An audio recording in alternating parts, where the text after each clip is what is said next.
Hey, Caitlin, oh my God, I thought you froze for a minute there, but you're there. You're alive. You're alive. Anticipating. I'm I live. I know. am alive. Hi. Um, It's nice to hi. see you. It is good to see you too. I am so cash today. Like it's a Friday when we're recording Is this, this one of our and 71 shirts? it isn't. It's not. Oh, This is a Woven, which is a small business that supports local graphic designers. So, okay, that's all cute. of their shirts are from a graphic designer, and they give credit to the graphic designer. You get a card about it. You can download a phone wallpaper for it. Um, So you could match your phone to your shirt. I could every day if I wanted to, every day. That So I did it seems as a subscription a while like a ago. They're choice. old, Okay. so now they're turning into my workout shirts. So, Mm, I'm but gonna get swole. I have been buying some of our 71 shirts. So I do need I know. to um take a look at that because of course I get them at cost. So can you, Yeah. if you would like. Um, Do those roll over? Do we have like an abundance no, of? we get 3 per month. Well, we get them at cost no matter what because Yes. we own the site, so there's no point in doing markup on it. We get them 20% off of cost, 3 per month. Okay. So, yeah, If anyone needs a T-shirt, I can make you a sweet deal. you got to call in first though. Okay. Oh yes, Um, that's true. What are we doing Zach says today? topic, It's not topic. a secret. It isn't a secret, but it's HubSpot's best kept secrets, at least a few of them. Yes. Um, and it's one of our, like, we're ramping up the guests. Producer Zach has been producierging and Yes. finding us great guests. Truly. Alex, a senior partner development manager at HubSpot, PDM. HubSpot loves Oh, loves an an acronym. abbreviation.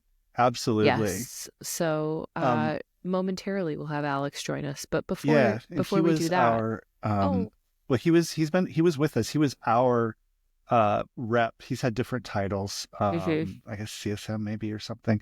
But he was basically helping us be successful with HubSpot for a very long time to the Mhm. point where you know what? I'll save the story till he's on. So Okay. Yeah. let's talk about the cocktail. Jasper. Jasper sounds like a little butler. I I like it. know. Oh, isn't it? Somebody has that as their AI name. It's Jasper. Like You're Jasper AI right. is a thing, but I don't remember. Maybe it's Oh, its it's a own whole thing. company, I Yeah. think. All right. Jasper Well, this AI. is Yeah. not AI. You It's would not need a an AI human cocktail. to It's create real. this. Yes.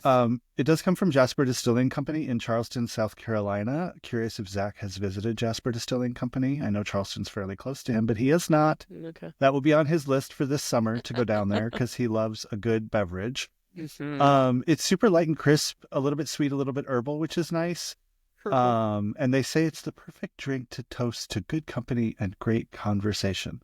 Honestly, any drink, if the company's Correct. good and the conversation is Here's great. what I need you to know is that I recently made like an accidental version of this without Huh. even knowing it, and it was Oh, wow. delightful.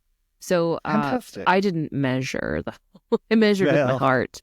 And measure with instead your of heart. club soda, I topped with Prosecco because of who I am. So for this recipe, you need 4 ounces of strawberries sliced. You could use frozen, I think, in this instance. I don't know if we've talked about frozen fruit at Oh, all. the But flash frozen stuff like at Costco yeah, or wherever, it's legit it's actually anywhere. really good. And it's much less expensive because Mhm. yeah, anyway. Okay. So 4 ounces of strawberries sliced, which you can buy. You can buy sliced frozen strawberries with no sweetener. 2 basil leaves, 1 ounce of simple syrup, a half ounce of lemonade, 1.5 ounces of Charleston Distilling Company's Jasper gin, which I'm assuming is where the name comes from, Mhm. and 2 ounces of club soda, or if you want to, zhuzh it up, you could do Prosecco. It's just a, dealer's choice. You could. First, boil your strawberries with the basil leaves to create a puree and then cool in the fridge. Muddle your simple syrup and 2 basil leaves. So really we need 4 basil leaves. 2 basil leaves in a cocktail shaker. Add the puree, lemonade, club soda, and gin. The end. Yeah, but you don't shake it. Just notice that you just Yeah, it's mix it just in the cocktail yeah, it shaker just, because the club yeah, soda goes in there, and we all know we do not shake we don't fizz. shake That will bubbles. be It'll a explode. mess. Yeah, So yes. when I first read this, I thought that maybe Jasper Charleston was the name of a bartender, like who created this, but it's just Jasper Distilling in So Charleston. it's the name of the Um, bar-ish, I would assume. They probably have a tasting room, right? yeah, and But free plug, they, jaspercharleston.com. there you You can go go. see them. They do fully call this a Jasper Gin Fizz, and I love nothing more than a gin fizz. Got I a can be good with lemon the gin drop. fizz. Yeah, so good. So good and All right, delightful. I will try this one. I'm gonna wait till summer because we have a lot of It's a snow summer, right now. yeah. We It's have like 6 inches of snow, summer. and it's snowing Gross. again, which is No, annoying. no, we're not doing that.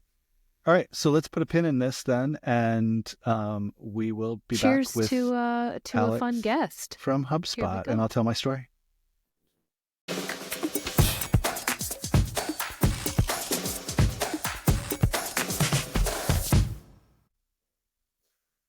We're back from our break, and Alex is here with us. Hi, Alex. It's so nice to hello. see you. Good to see you guys. It's like a little family reunion.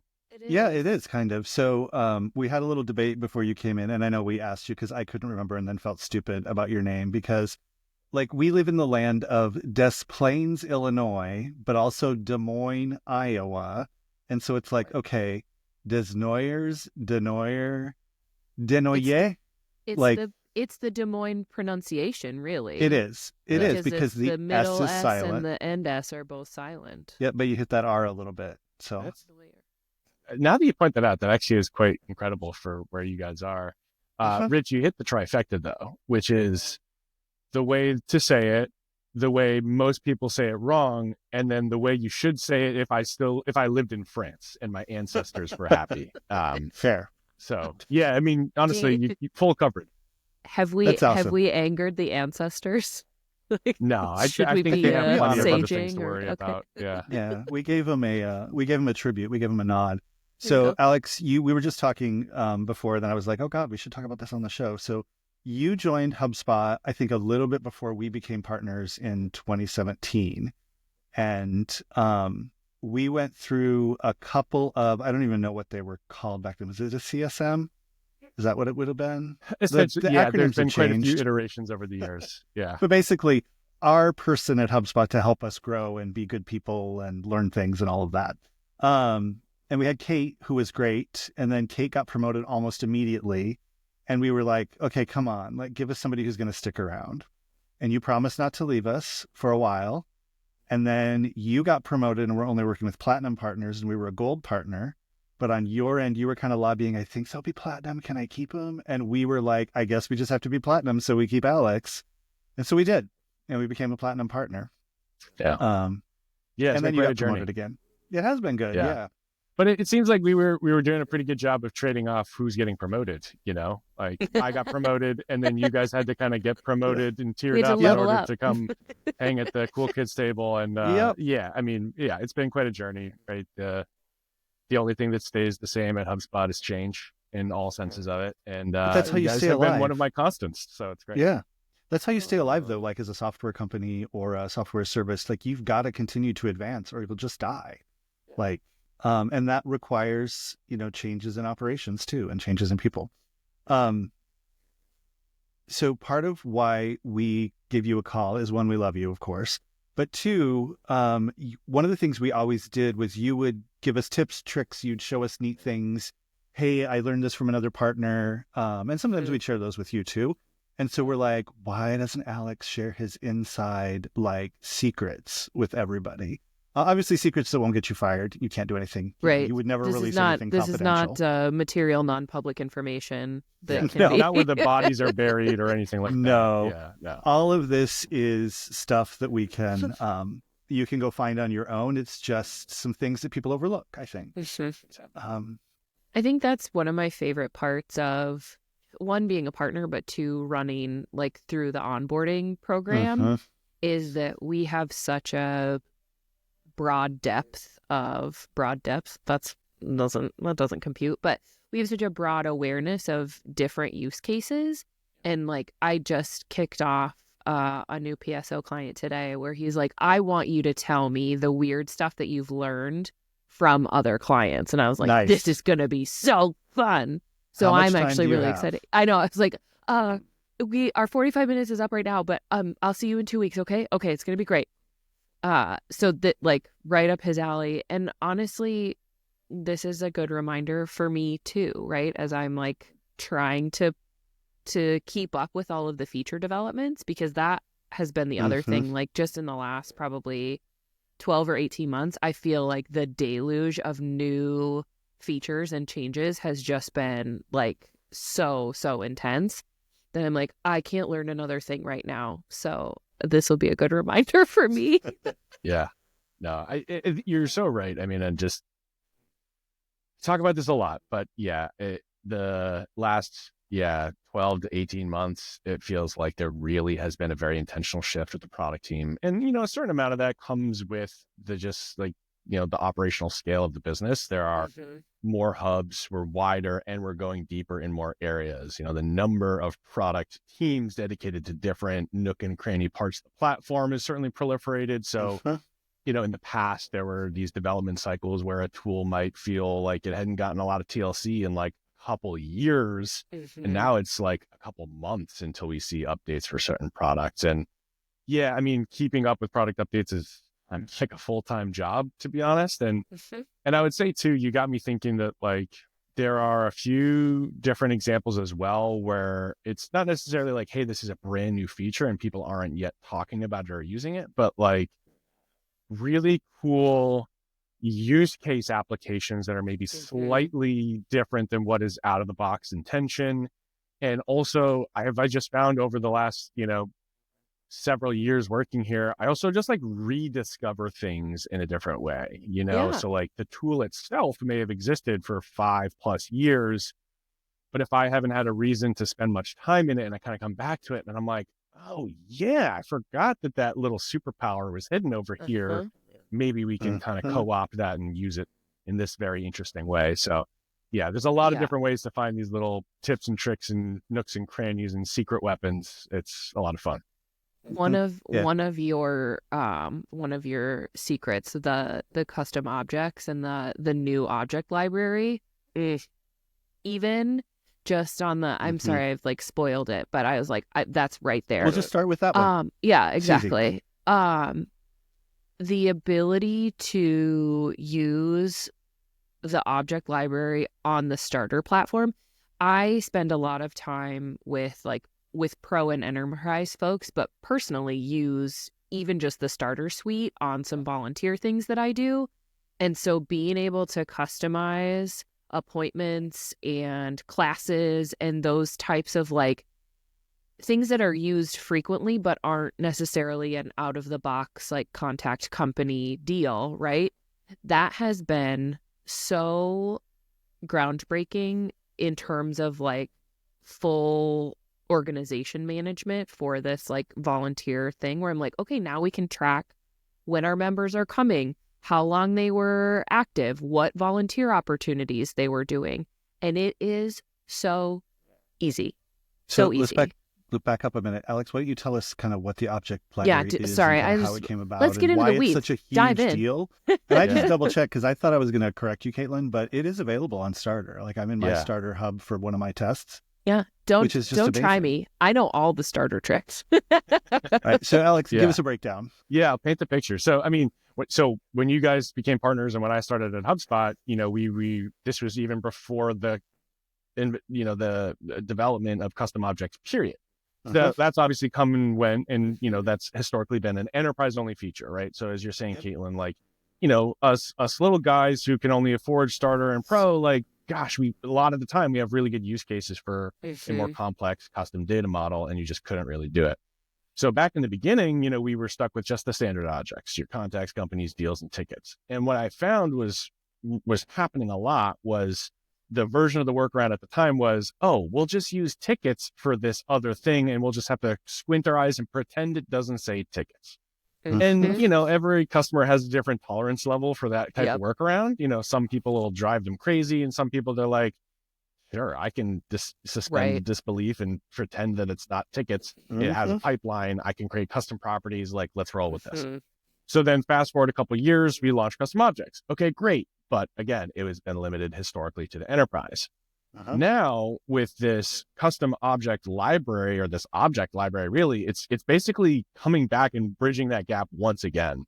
So I think the biggest difference again is that like you still have those standard objects. Like if you have a real tickets use case, like you can still use tickets as they're meant for. But now it's a series of a couple sort of predefined and I'd say most importantly pre-labeled, pre-named object types.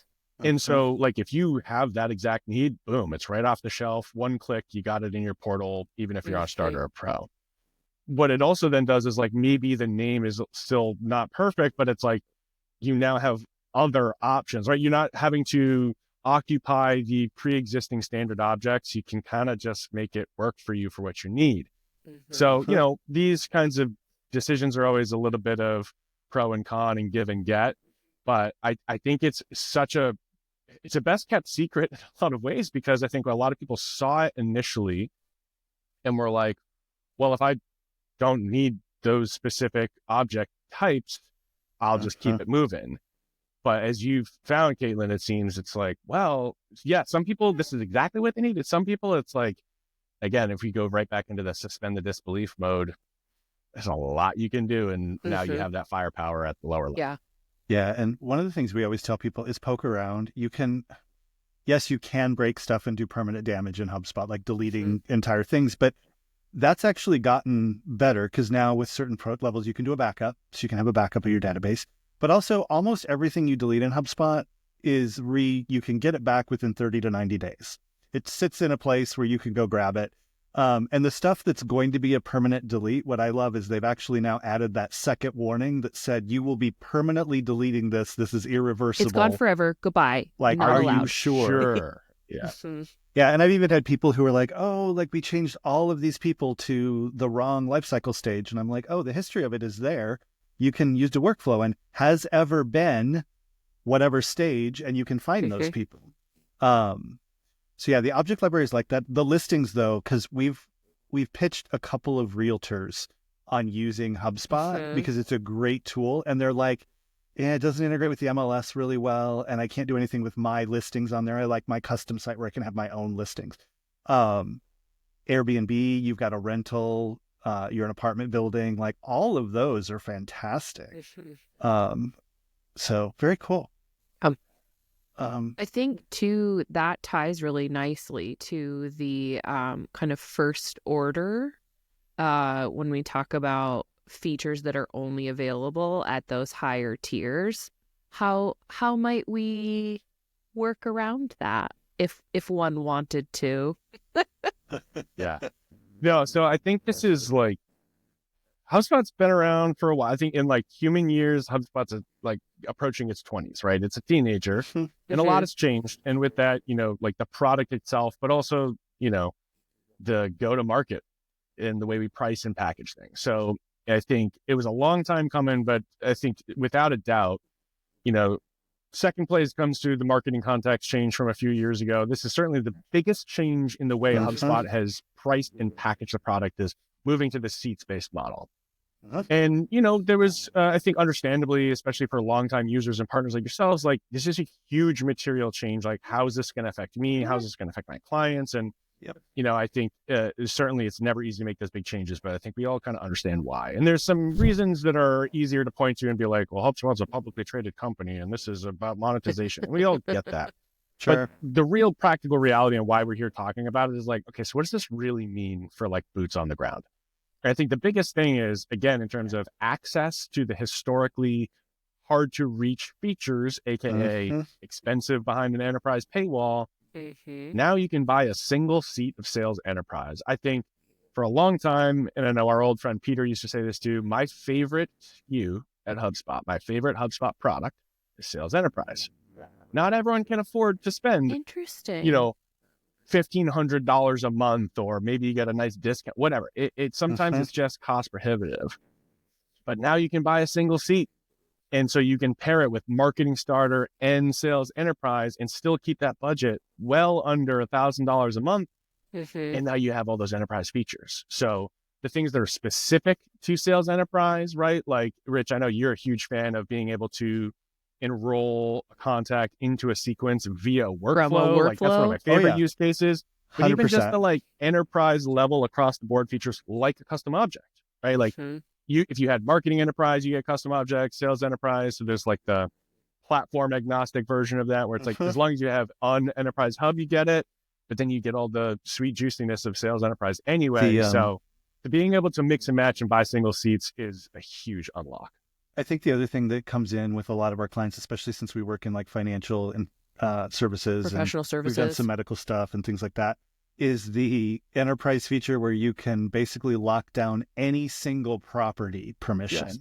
Like that one is huge because people will be like, okay, I want them to see everything except this $1 amount. I don't want anybody to see but these 5 people. And it's like, okay, we'll just lock that down and create a permission set for those 5 people to be able to see that property.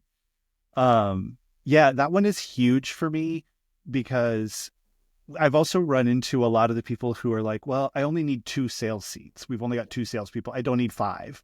And it used to be like for Pro, you had to have 5. And was Enterprise 10 to start with or something like that, maybe? And they're just like, no, like I want the enterprise features, but I don't want to pay that much. And I don't want 10 seats. I just need 3. And $450 a month is a lot different than, $1,500 a month. And there are some caveats. So only that person assigned to that sales enterprise seat will have certain abilities like creating sequences and using all of the playbooks and some of those things. But those, like you said, platform-wide pieces just are crazy. We haven't moved to seats pricing yet. There was an issue where our bill would have gone up by 1 cent. And it's just a bug that came up on our migration. Because we're so legacy, right? Because we're 2017, it's how many SKUs old is one of our products. So they're holding on that because they want to fix it because they're like, this will come up again and we need to figure out what's going on and we want to fix it. And I was like, well, I want it so we can go to sales enterprise. I'll give you the penny. Yeah. Okay. And they're like, it's not about the penny. It's about the number wasn't right where it should be. And I'm like, okay, great. But we actually ended up, because we had some legacy stuff in our portal because Peter did some good things to help us with pricing a long time ago. We ended up with 10 enterprise seats. I won't share what we pay for those on here, but we're loving having enterprise. Like we're not taking full advantage of it yet. But that the big cobbler's one kids never have shoes, I think is the main point. I'm curious if you could say why sales enterprise is your favorite SKU. Like what's the silver bullet on there? Yeah, no, I honestly, I think it's mostly around like for the bang for your buck, I think it gives you the best. So in my mind, I think about it as like, if you really want the firepower, you need to have some version of enterprise, right? So then you're left thinking, okay, of the 5 hubs, which one is best for me? And I think it's largely because of some of the stuff we've already been talking about here too, but I think it's a really cool, almost like the governments and the like admin type stuff that just makes the adoption so much better. So again, some of that's like enterprise agnostic, but I think playbooks are so underutilized. It can be used for so many other cool things. We love them. Yes. And like to your point, Rich, about like being able to do like field level view and edit permissions, just like the permissioning and the versioning you can do for team experience is just so cool at that level. And so I think it's just like, I'm drawn to some of the Sales Hub tools anyway. And then once you consider, like, if I was only going to have one enterprise hub, which would it be? I think it's just even more so now with the single seats, the most cost effective. That's why it's my favorite. I think my favorite custom package, and I've recommended this to a couple of people kind of offline, so I'm just going to throw it out there, is because it exists. So there was Marketing Plus when Content Hub came out, and it's changed to be, I think it's called HubSpot for Marketers now. But it's essentially Marketing Pro and Content Pro combined, and the Content Pro only costs $100 more. Like it's this ridiculous combo that's really efficient. So for me, it's HubSpot for Marketers. You get Content and Marketing Pro. You add on 1 or 2 Sales Enterprise seats, and you get all that functionality unlocked. And then if you need service, you can do that. But a lot of people, that's kind of the one that you either need it or you don't. It's not a secret. Or service. But my other one is throw in Ops Hub Starter. It's $15 a month for 1 seat. And then you can do custom fields on integrations. It just opens up other stuff. Now, Ops Pro is way better because you can actually have it clean up your database for you. But Ops Starter, like I feel like every sales rep should add Ops Starter to everything. No matter what. And every time we're doing a shared deal, I just tell them, just throw in Ops Starter because it prevents us from having problems later. True. So, yeah. But that's my secret package that I love.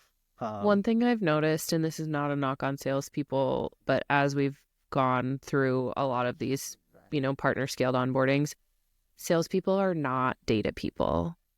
And so they want to be able to report on stuff, but then they're not always the best at tracking and actually putting in clean data. So it's like, I want to help you report, but I need you to do the work on the front end and make sure that your stuff is in the right place. And so, that like data cleanliness, and then also some of those like field level controls are just one really easy way to help kind of lock down that sales process and make sure that your I's are dotted and T's are crossed. Yeah, I mean, much we're love only to as good as the salespeople. data we have. Yeah, right? I could not do your job, however. Yeah, 100% agree. And I like the way you think about it too, Rich, where it's like, it's like, what is the mix and match? Which again, now the seats enables us to like truly mix and match in a way we haven't been able to before. And classic HubSpot is renaming something very quickly. HubSpot for marketers. That's what we're moving forward with. You're spot on. I think it's such a great SKU. And then obviously just like the full platform suite, right? Where it's like, you know what, screw it. Let's an automatic, like, I think it's like a 37% discount. Let's get all those pro hubs in there. That gets you that Ops Pro. And I think like, especially just like thinking about the history of Operations Hub. And again, to your point, Caitlin, like not everyone cares that much about data, or it gets them very excited when we start talking about operations, but it really does change a lot. And I think a big part of it too is just sort of like market perception, right? Like when we first launched it, in order to really get value out of it, you kind of needed to have some sort of developer savvy. Now, obviously, at Antidote, like you guys have that, and so, but if I'm just like an SMB and I'm trying to figure out like, how do I justify the cost of this? It's sort of like, how do I get any value out of this if I don't know Python or JavaScript, right? But where it's developed since then, and what Rich was alluding to is just like, even just like all of the data hygiene stuff, that is no code. That is if you are at all familiar with the HubSpot UI, you can figure out how to change your data very quickly. And I think that's a huge, huge, huge benefit. So for looking at it as a single SKU, again, it's like tough whenever we're looking at dollars and cents, but like with those bundled approaches, getting that Operations Hub piece embedded throughout the platform, it'll change your life. It'll make your marketers happier and your salespeople happier. Yeah, and that's my number one go-to is if you can do the full pro suite and you don't need any enterprise level stuff, just do the whole suite. I don't care if you don't want to put your website in HubSpot. You should. Ours is. It's great. We love it. But you get so much more with Content Hub now, like some of the AI features that come out with that and all of that. But yeah, so you mentioned Ops Pro, and I know there's another like interesting thing that unlocks when you have Ops Pro or Enterprise that was on your list. Yeah. And I think this just speaks to a little bit of, again, it's like, if you don't know what you don't know, or you like don't know where to look, again, it can be kind of spurious to sort of justify like, what is the ROI of paying for Operations Hub Pro? And even just the sense of like, when I'm clicking around the navigation in HubSpot, you're kind of like, where is it? For other hubs, it's a little bit more obvious, right? Where it's like, okay, here's the sales workspace, and here's my sequences, and here's my playbooks, right? But one of my favorite things with Operations Hub Pro is because so much of the value is inside of the workflows tool, right? So if you were on Marketing Pro before, you already had workflows, but it unlocks all of these other features, many of which are like the actions you can execute within the workflow, like formatting the data and custom coded actions and all that cool stuff. But I think a super underrated feature that I love to point out to people is basically like scheduling the enrollments of these workflows. So I think about this in my day-to-day. There are a lot of like, call them programmatic or transactional type emails that I get on a daily or weekly basis or monthly basis at HubSpot, right? Maybe it's reminders for submitting tickets for getting things squared away at the end of the month, or quota reminders, or here's a policy update that everyone needs to know about. And so, we use a tool called Looker that provides a lot of our reporting internally at HubSpot. So it's like you can like schedule those emails to go out to certain people at certain times. And so with workflows, a lot of the times, over the years, especially, we've had a lot of like, how do I get this contact to re-enroll? How do I get this to happen again? And like, how do I work around some of these pieces? And so it's just a simple toggle when you're setting up the enrollment triggers for workflow. It says schedule enrollments. You can do it daily, weekly, monthly. So I always think about the use case for, I want my reps to hit the ground running. So I want to schedule this workflow to fire at 8 a.m. every Monday to basically give them a summary email that highlights all of their urgent action items, or the leads that have the highest lead score, or Basically, like, this is in your inbox first thing Monday morning to help you prioritize your day. There's a million other use cases I can think of, but that idea of like, set it and forget it. I want this action to happen on a recurring schedule there's so many use cases for that. Yeah, I have there's a PSO client that I worked with, and he's bought some consulting with us. He's on vacation this week, so I didn't hear from him at all this week, but he's super nice. I love him. He's great. But one of the things he does is it's like a mental health treatment facility. And so when people graduate from the program, they have weekly meetings that are facilitated online that they remind all of these graduates and their parents of. And he's got a list of parents, list of graduates. Well, he always sends them on Wednesday at like 2 p.m. or something, reminder, this meeting's happening tonight at 6. And I'm like, okay, well, and so he's got the workflow that enrolls the list, and then it waits until Wednesday, which you can do just without Ops Hub, and then it sends the email. The problem is with the re-enrollment, it was only re-enrolling new people who went onto the list. It doesn't kick everybody back up. And he's like, well, can't I just make it cyclical? And I'm like, no, you can't have a cyclical workflow because it's bad for everybody. And so I didn't even know, like with Ops Pro, that's what he needs. He needs to actually enroll them every week from that list or trigger that every week to try to get that going. So I might talk to him about that. Maybe we'll upgrade to Ops Pro for him. Who knows? Yeah, I would love that. Just being able to do that on a schedule, I think, is so important. There's so much in the day-to-day business world that we need to have that's like scheduled, and it makes all sense for them. Yeah, and I know. Even so, like that brings up an interesting thing for me that a lot of folks don't know about with reporting dashboards, that you can schedule those emails to go out on a regular cadence to just say like, here's your, if you want it to be I think you can export it as a PDF or send a PDF. Yep. Or if you want it to just be a link to the dashboard, but you can schedule that like for your managers or your C-levels where they've got a weekly sync or a monthly, check-in, whatever that is, that like little secret extra button kind of like schedule those dashboards to go up. That blows people's mind regularly. So it's just like some of those, like you said, repeatable things that you don't want to have to think about every week or every month. Like remove some of that human error fallibility from the equation, and it just it makes me want to automate everything. Can I turn my oven on with a workflow? Can I? I mean, maybe you can do that with if this then that. Turn on my air conditioner in the summer before I get honestly home. right. I mean, so I will tell you, we did use if this then that. We had a Nest thermostat, and we had it's the Haiku fans, the big S fan, like residential version. So we had the Haiku fan, and so we did have it that if the temperature goes above X on the temperature sensor, then turn on the fan to high. And then it would wait like 15, 20 minutes. And if the temperature had still gone up.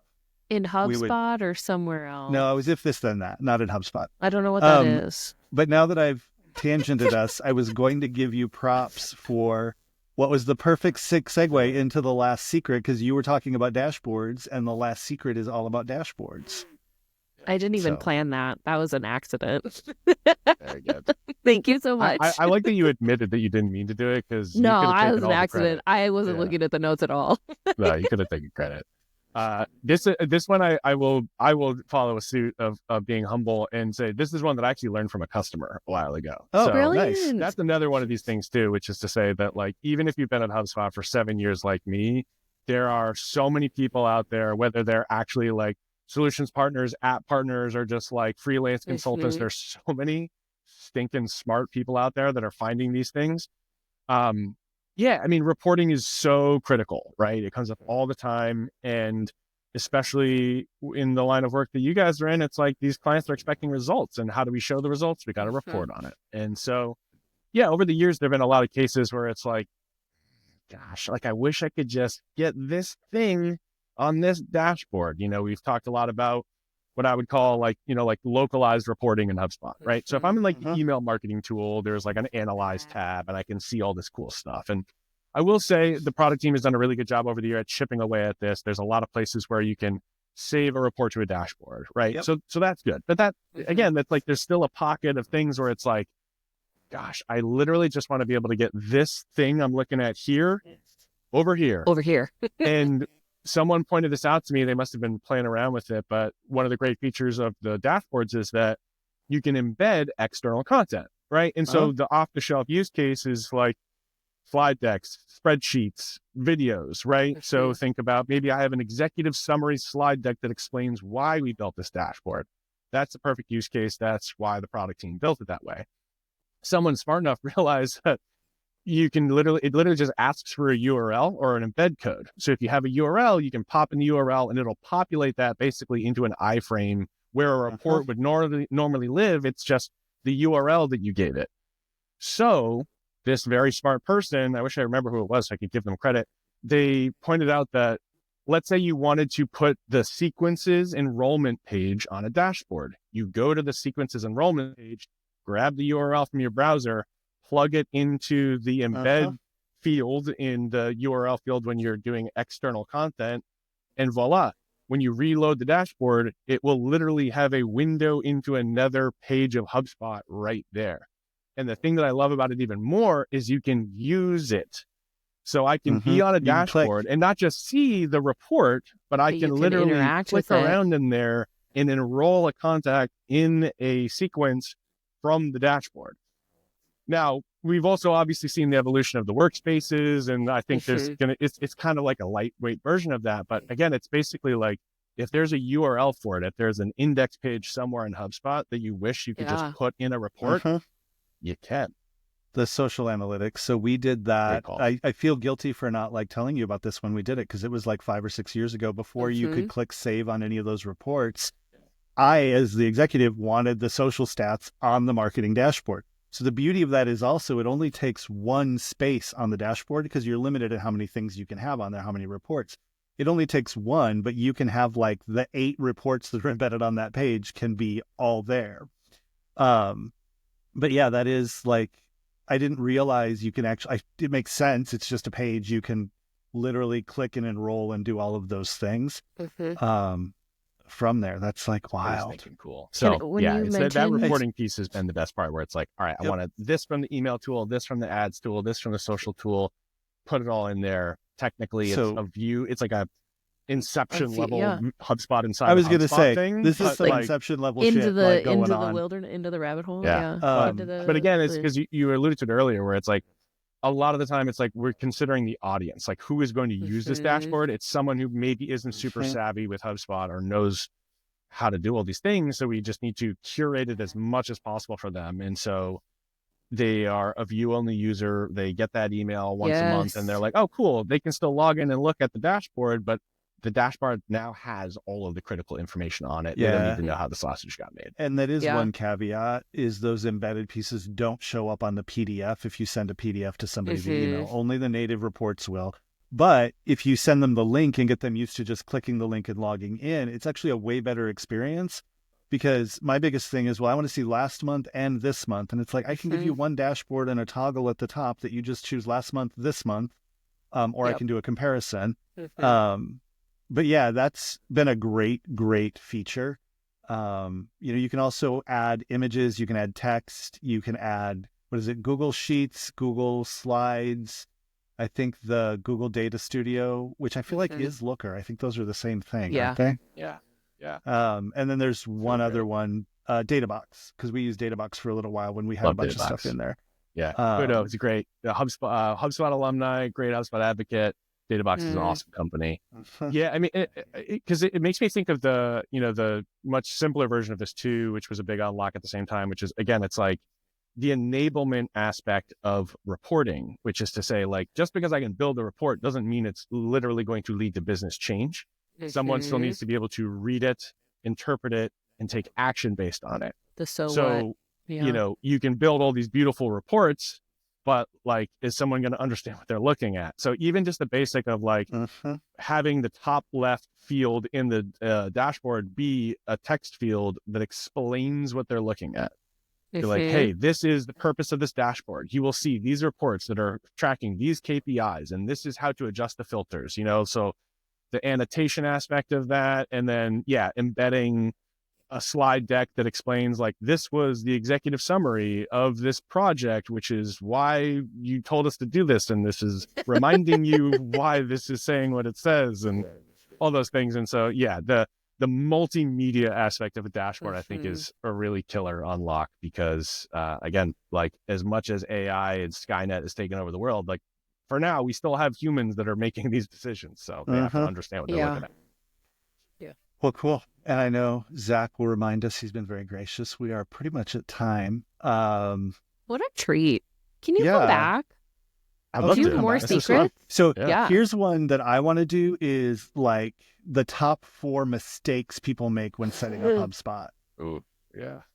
You guys, can again, we could probably make teach me it, a couple things on that. Can it be like we're just going to title it like unfuck your portal because it's been this it's been this long since I've sworn. I made it through the whole episode. So I said had shit to... earlier. I said that's some Inception level shit. So when he was talking about Inception. So we already got our explicit, but we're good. That's brilliant.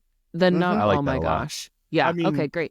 It's as you guys know better than most, it's a persistent issue in this world is that like whatever the latest version of the stat is, like some ridiculously high percentage of implementations of CRMs fail. Right. And some of them is because of adoption and some of them is because they were just set up wrong or poorly or whatever. But yeah, the amount of time spent and dollars spent on untangling these Gordian knots is brutal, as you guys know. So it's a whole business, though. There's a lot of little things you can do. It's like if you just take a breath and don't press submit. Just because you can doesn't mean you should.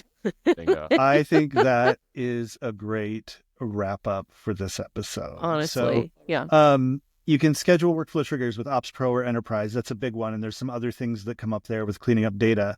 Unlocking enterprise features with one seat. It's $150 a month, and you get a whole bunch of those. I think I'm going to go do that for my starter portal right now. It will break your starter package pricing, though, I believe. So that it gets wonky, and each of those becomes its own hub at $15 a month, I believe. Got it. Okay, it's still pretty affordable, though. So just try it. See what you can do. You can embed external sales rep. They may be able to help you with there you go. Yeah, that's true. You can embed external content in dashboards, and then that custom objects light in the new object library. We love an object. Play with those and squint your eyes and try to make them do something they're not supposed to do. That's 100% fun in HubSpot. And okay, Caitlin, where can people find us? What's going on? You can always find us at antidote_71. If you have a question you'd like to send our way, you can visit ctapodcast.live, or you can call and leave us a message on our little hotline. We're still waiting, 402-718-9971. Your question or comment will make it into a future episode. That is a promise and not a threat. We would love to hear from you. Weren't we now giving out a book and a T-shirt code for we just have shirts? Whatever. We'll give you. I can't give you my firstborn because I've grown attached to her. Alex. But yeah, we'll send you a cocktail book for being a guest. That's our guest Special prize. Guest. Two of my favorite words in the English language: cocktail and book. So yeah, we published our own. It's called Mixing It Up. Fan favorite cocktails and tangents. So. I have the whole box of them here. I'll get one in an envelope off to you. So AI can't do that. Can't mail you a book. Take that. As always, we'll have an episode next week. I have no idea right now what it's going to be. So just tune in. It'll be wonderful. It'll be probably not as it'll wonderful be an as episode. this, but it'll be fantastic. This is going to be tough to top. Alex, thank you so much for joining us. Thanks for having me, guys. Look forward to the next time.